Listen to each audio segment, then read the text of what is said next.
ask that we all remain standing. I ask that we now observe a moment of silence in memory of the victims of the Orlando attack.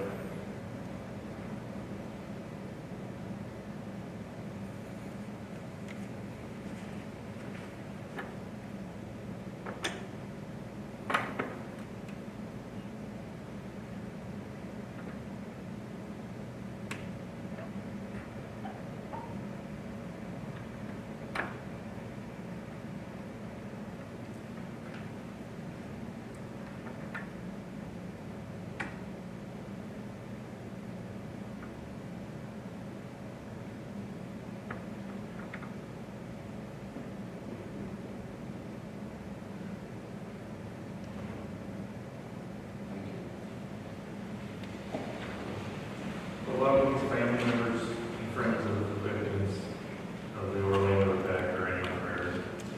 My heartfelt sympathy goes out to all who were impacted by this horrendous attack, especially those in the LGBT community in Orlando.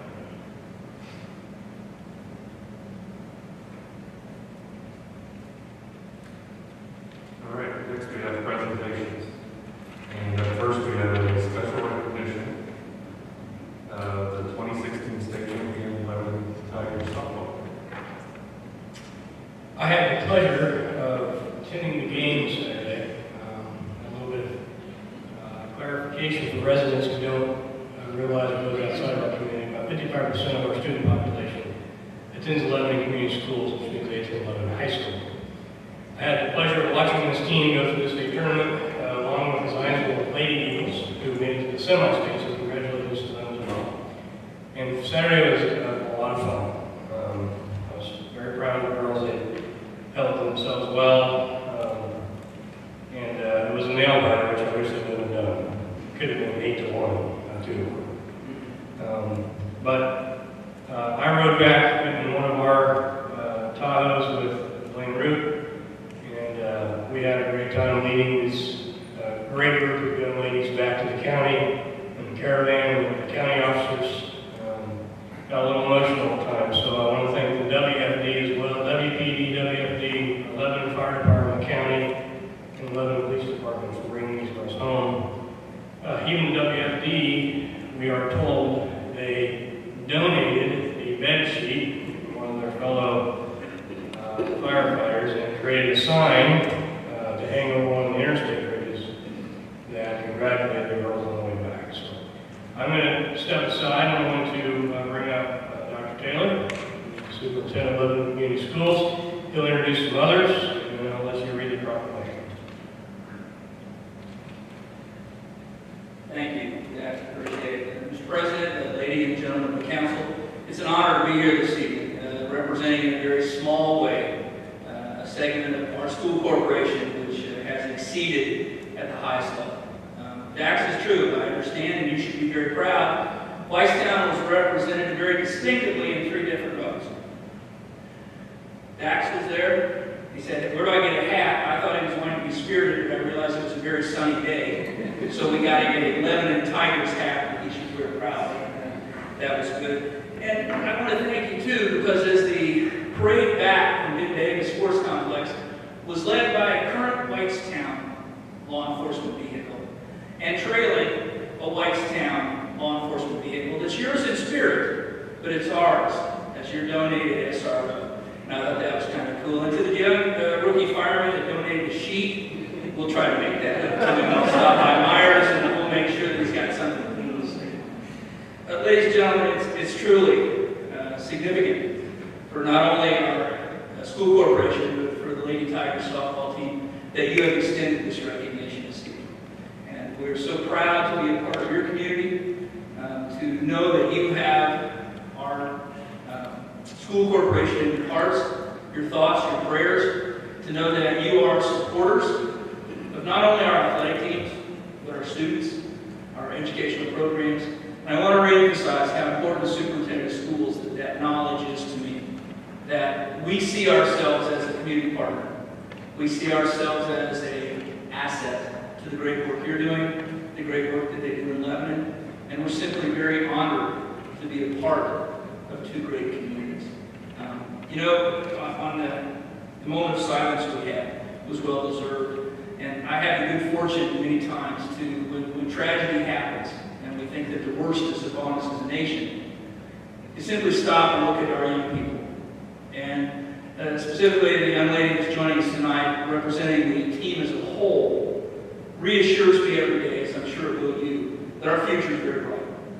And on softball, the state championship is very significant. What is even more significant is the quality of young women and men that come from our communities. And so we sincerely appreciate that, and I want to thank you again. At this time, it's my pleasure to introduce kind of the organizer, head cheerleader, facilitator, water boy, find new bad boy, make sure everything works. The gentleman that works for us in the capacity of Lebanon High School athletic director, who is the finest athletic director I've ever had the pleasure to work with in my 39 years. So at this time, I'd like to introduce Mr. Phil Levine, Lebanon High School athletic director. Thanks. I'll be very brief. Very kind words. Thank you, Bob. I want to echo what Dr. Tiller said, and thank you for this honor, and also thank the fire and the police department. They did something that will last forever and make memories forever for our players, our coaches, our community. And I too, as I was coming home, I come from a big city, back in a different state, and I was looked at my wife in the car and I said, we wouldn't be able to do this where I'm from. This is awesome. This is just fantastic. The support from Whitestown, from the Lebanon community, everywhere around was just wonderful. We sold out our tickets to the game that they were allotted to us from IHSAA in about a day and a half, which was amazing and just tremendous support. So I thank you for the honor this evening, and I do hope they can have this opportunity to do this again. I wish our fellow school down in Block Zionsville, they're getting ready to play out for the baseball state championship, so hopefully we'll have another opportunity. I wish them the best. But this time, the guys, and I really want to introduce the one who really did all the work, not me, which is our head coach, Shane Britt, and he has one of his players to represent our program this evening. So Shane and Laura, you guys can come.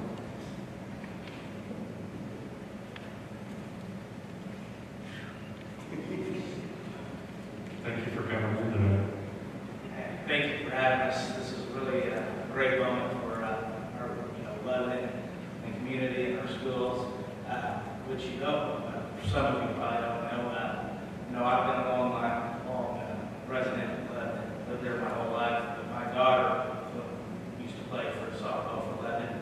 We started with the Perryworth Vacuum in Whitestown. We had a really great, Laura Patterson also played there. There's been a lot of girls, a lot of great young lady student athletes that started their softball career at 8-9 in Whitestown. And so Whitestown's had a lot of great young lady softball players come through, and now they're playing college softball. Ashley McGowan plays a volleyball. She played there. Brooke McGowan, who's a junior, played at Whitestown. She was doing Eagle Eye, so Jessica Weaver, who was our pitcher, was on Perryworth National. So Whitestown's had a vested interest in what's possible for the state championship. A lot of those girls came from Whitestown, starting off youth softball. So thank you very much. I'd like to introduce a wonderful young lady who represents Lebanon really well. We couldn't have a better young lady to represent our school and our community. She's going to the University of Notre Dame. She's exactly who you want your kids to idolize. She's a great mentor. She's a great young lady. Got great character, great personality. Laura Patterson, awesome young lady.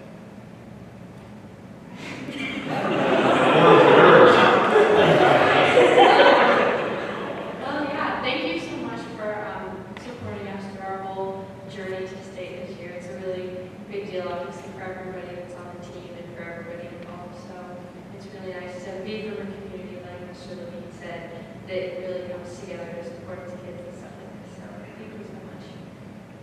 Thank you. Laura was the Mental Attitude Award winner, which is a huge award, and she was also active in Gulf State for us this year. And she was also a huge part of our success in the postseason run and over the 4 years of the football program. Thank you very much.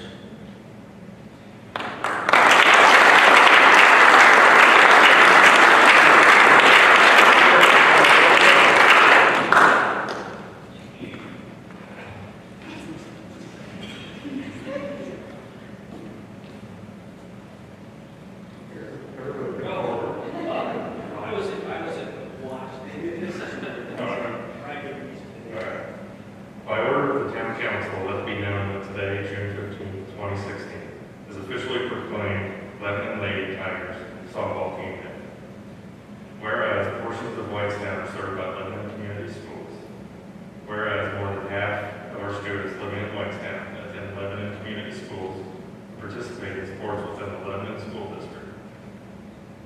Whereas the Lebanon Ladies Tigers softball team recently earned the high recognition of state champions, winning the Class 3A state title on Saturday, June 11th.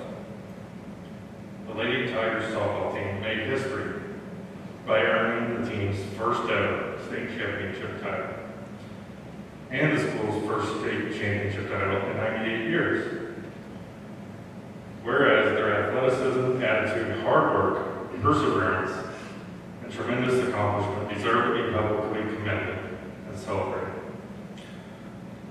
Now therefore, we, the Whitestown Town Council, with Eric Miller presiding, do hereby proclaim June 15th, 2016 as Lebanon Lady Tigers softball team day in the town of Whitestown in the state of Indiana, and invite all citizens to duly note this occasion. Congratulations.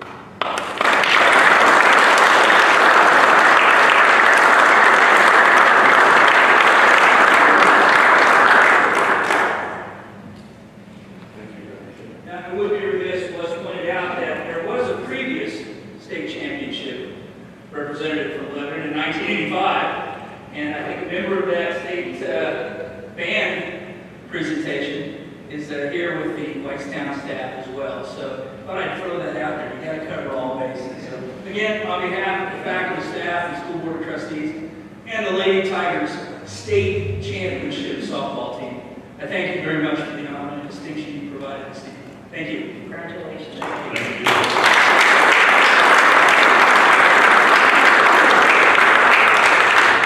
And a note real quick, it's Friday evening, 7:30 p.m., the Zion boys baseball team plays for the same title,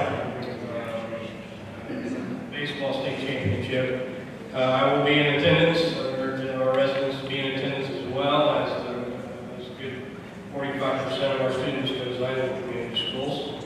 They are our school as well, so we hope that we'll have two state championship teams in Whitestown this year. I know Dr. Taylor has talked to me. They're ordering those signs that say home of the blank state champions. Well, we're going to get one of those signs. Say Whitestown, home of the Lebanon Lady Tiger softball team, 2016. I hope we get one from Zionsville as well. So, thank you very much.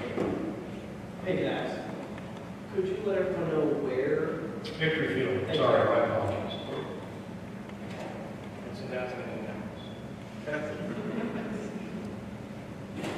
All right, next on presentations, we have an update on the Whitestown Connector intermodal agreement. And Craig Parks, the Boone County Highway engineer, is here to speak with you about this item. Thank you. That's a part I can follow. As a father of a daughter who is a student athlete there at Lebanon, and also living on the parade route, it was really cool to see. And so more improved stuff is sorry to follow up about that. But wanted to give you an update on the Whitestown Connector. We are currently in the land acquisition stage of the project. We currently anticipate our what we call a letting through March of next year. In order to do that, we have to have all the building security to that. And prior to me being here at the county engineers, my understanding there have been some agreements anyway in place, some work agreements for Whitestown partnership with Whitestown and Boone County partnering on this project. I do appreciate Jason and Dax, their participation in helping us just be supporters of the project as well. At that time, it's my understanding that the town had agreed to pick up the local match for the project. Of course, this is a federal aid project, which is funded at 80% federal dollars, 20% local dollars, up to a cap, up to a maximum amount. And right now, one thing I will say is that the land acquisition costs are much more than we expected. As the appraised values actually came in, offers are much more.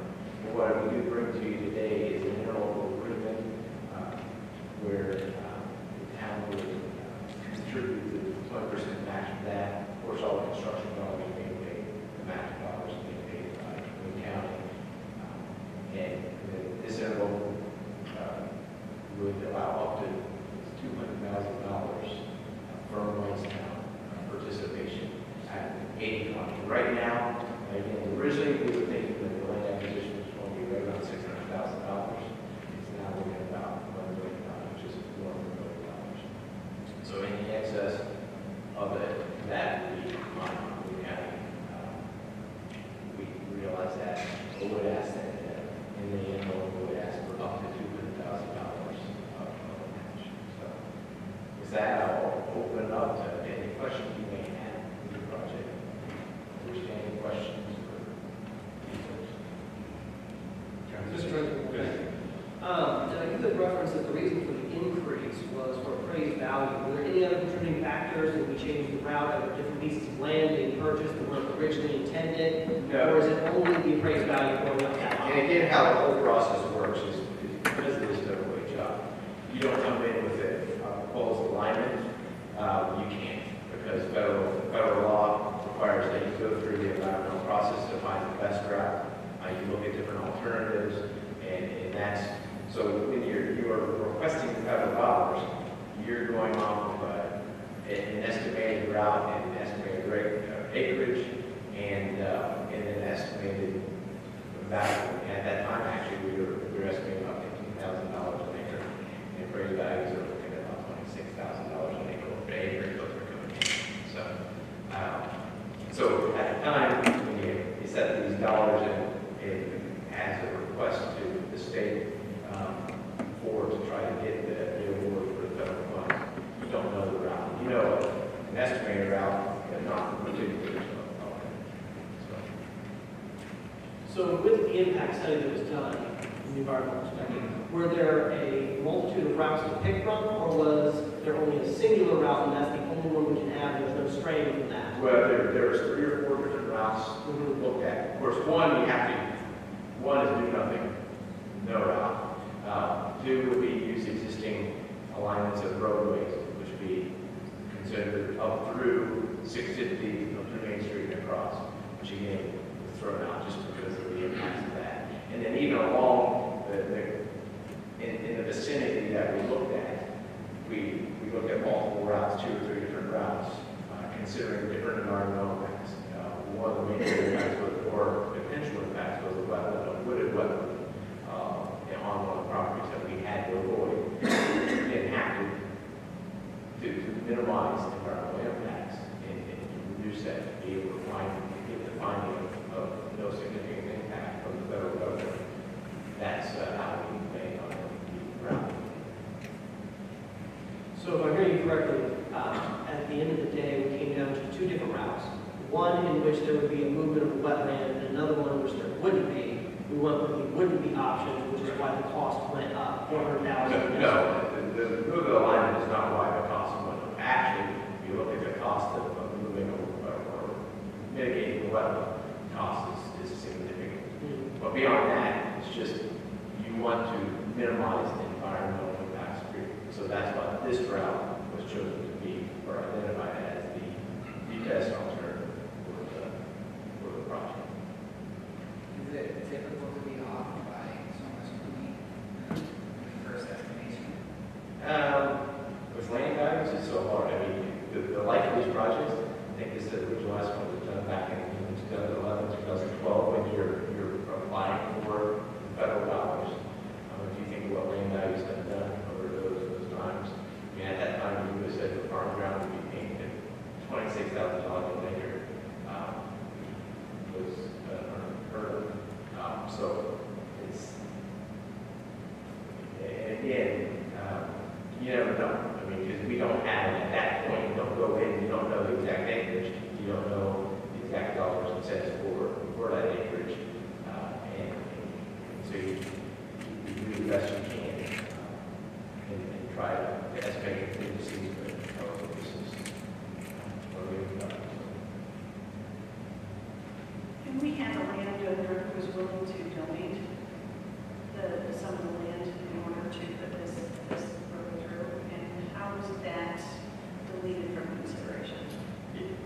cannot take the offer of being federal aid process, the federal highway, whether you're environmental documentation standpoint, you cannot look at, hey, we're going to, somebody's going to give us some ground, so we're going to do that and take out an environmental concern or whatnot. You can't take that into consideration. You've got to find the alignment with the least environmental impact to solve or to meet your purposes. And so that's why we could not, at that point, look into say this one's going to donate, so we're going to do that. The one that would be willing to donate had to go to the wetlands, the impact would be significant. Environmental impacts. To clarify, are you saying we would have chosen that path, the donated land, and moved the wetlands somewhere else or located it? That there would have been not only the same cost, but we would have lost federal funding? Is that what you're saying? The federal government would use federal funding, you just wouldn't get environmental. The federal highway would look at, again, they want to minimize, both NDOT and the federal highway, they want to minimize environmental impacts. And so by choosing the alignment that we did, minimize the avoided impacts to a wooded wetland. And therefore, that's what was chosen, the best alternative, environmental, through the environmental documentation process to meet the purpose of it. So I guess let me ask my question a different way. What would be the consequences of the path not having the least amount of environmental impact? You, by federal law, you have to do the alignment that minimizes or has the least impact to the environment. So we would be breaking federal laws by telling us. We wouldn't be able to move forward. We would not be able to move forward with construction. We would not have, in order to even move forward with land acquisition or construction, you have to, with federal dollars, in order for the federal government to participate in any of it, you would have to, go with rural alignment, which minimizes environmental impact. So you just would not receive, you're asking, would we lose the money? We just wouldn't be able to use it. So yes, we would lose the money. So Federal you dollars, said no to the 80%. question last time, it was really supposed to be yes. It would have been a yes. Okay. You would not be able to use federal dollars. I was a little surprised to read in the paper that we were jumping to eminent domain so quickly. Or is that not quickly? Because the last I had heard in the communications were that you were still not allowed to talk to the property owners and offer and make offers. And then I read in the paper that you were going to eminent domain. Well, once we had the environmental document, which approved, which was in fall of last year, we were able to begin the appraising and then the buying process on the project.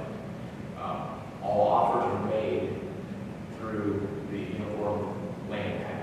Following that, so offers were made. They're all given 30 days. We've had actually 4 or 5 that accepted offers already. The others have come back with counter offers that are double what the appraised value was. So that's the reason why quick to jump into eminent domain is because the land values are what they are responding with. There's no way we can legally negotiate twice the appraised value using half of us. So that's why we are moving forward with it.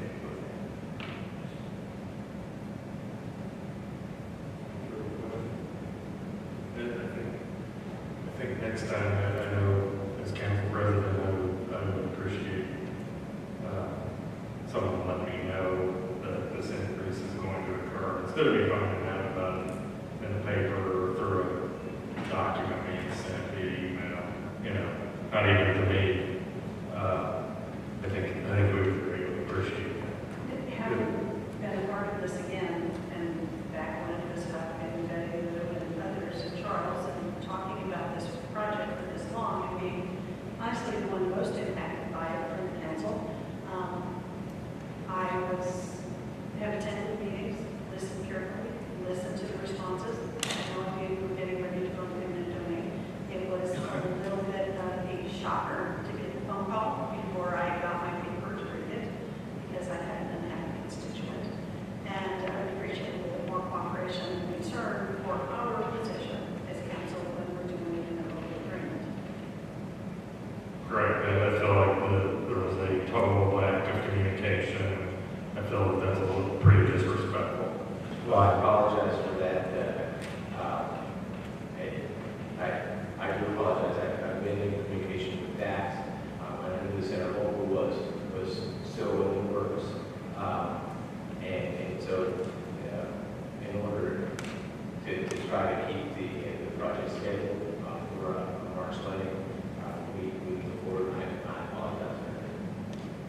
Director from the Friends of Boone County Trails. Good evening, Council. Good evening. My name is Derek Warren, actually with the City of Lebanon, I work for Planning and Zoning Administration, and I'm here to preface some of the comments that you hear from Dan and give you a little background on what's happening with the Farm Heritage Trail. The City of Lebanon has gone through some pretty significant changes over the last 6 months, and the new administration is looking at some rebranding. And during those conversations, the Farm Heritage Trail name came up and what that meant, and if there was a better name that could possibly be used for that trail to rebrand it and have a kind of a re-release of the trail, a grand opening. Lebanon is investing a significant amount of resources right now in our trail system, as is Whitestown. But it was a perfect opportunity to have these conversations. So we started looking at some things and recognized, first of all, I do want to apologize.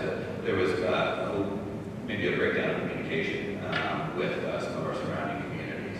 I think we got so excited about the possibilities of rebranding the trail that I know personally I had specific duties to perform with that. And I got rolling on those, and I can't speak to why necessarily the things that happened. But I do apologize about that from the perspective of a city Lebanon employee. So it was not intentional by any means.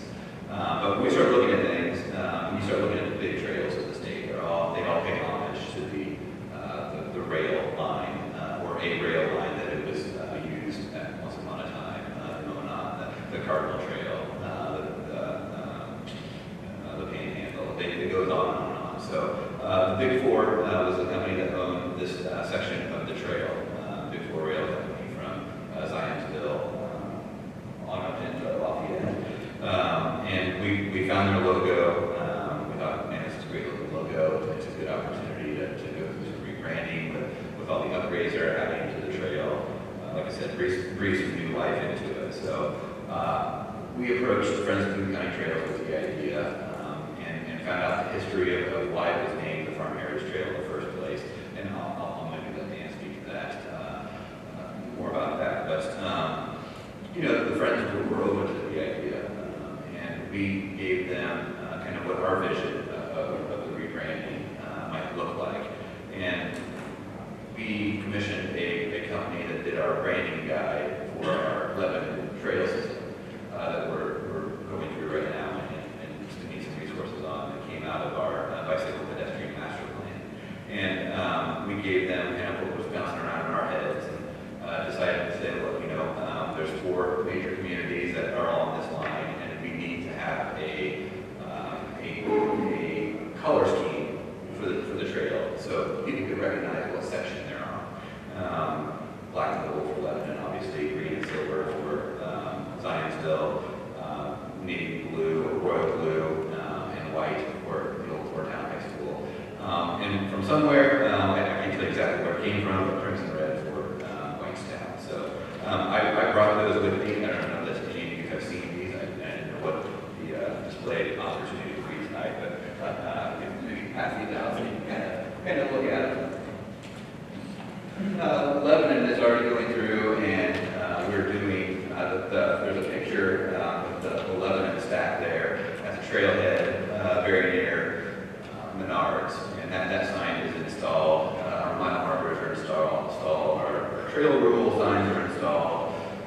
Trail map signs are installed on the portion that Lebanon took ownership of about 6 months ago, which is from more or less where the Lebanon Utilities ceases ownership, which is a point called Dead End Road, which is roughly 3/4 of a mile from the trailhead out to Center Township. So our portion that we took ownership of is paved at this point, and we have mile markers out there with our color scheme on the sign. The trailhead sign has been changed. Our parking lot is now paved and striped. And, big changes for Lebanon. I think we're a little behind in that, personally. Something I've been heavily involved with. I'm excited to see it finally starting to gain some steam. So we're the suspect. The city of Lebanon is the suspect on the name change, and we kind of instigated it and took it to the Friends. And I've been attending some of their board meetings. And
Thank you.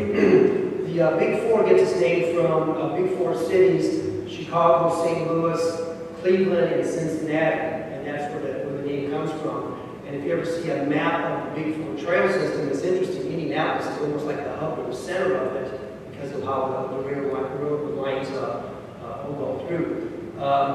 The original name Farm Heritage Trail came from a study from some Purdue people, and their idea was to have a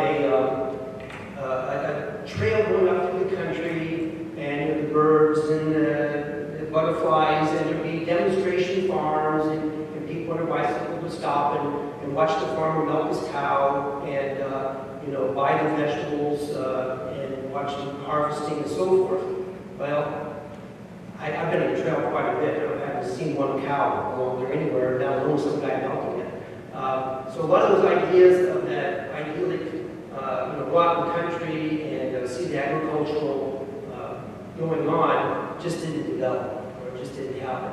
And so it was kind of easy when Lebanon approached us about maybe changing the name. And we had some people on our board who were big railroad sorts of guys, and so they weren't really enamored with the Farm Heritage Trail name anyway. They wanted to do some sort of railroad name anyway. So we had a lengthy discussion, a little bit emotional from time to time, and we did go ahead and decide to change the name. And once again, I'll apologize for not letting you guys know, but it was just one of those things. I think there's people not even here that probably dropped the ball somewhere along the line for that. But the signage that some of you maybe just saw being passed around is really nice, and it looks pretty good. And Lebanon has paved part of it, actually given part of the trail out to Lebanon. They paved part of it along with them.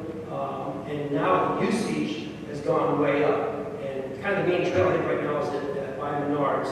And it used to be hardly anybody on it when it was so it's being torn up for something that was being done on I-65 or there in town. But now it's very, very busy.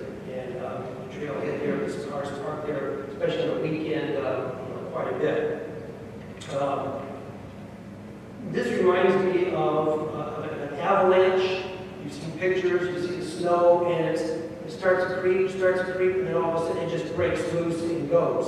And the whole trail system is that avalanche. It's now starting to break loose and really starting to go. Communities like Whitestown and Zionsville and Lebanon and Thorntown and Colfax are getting on board. We're starting to try to make these connections.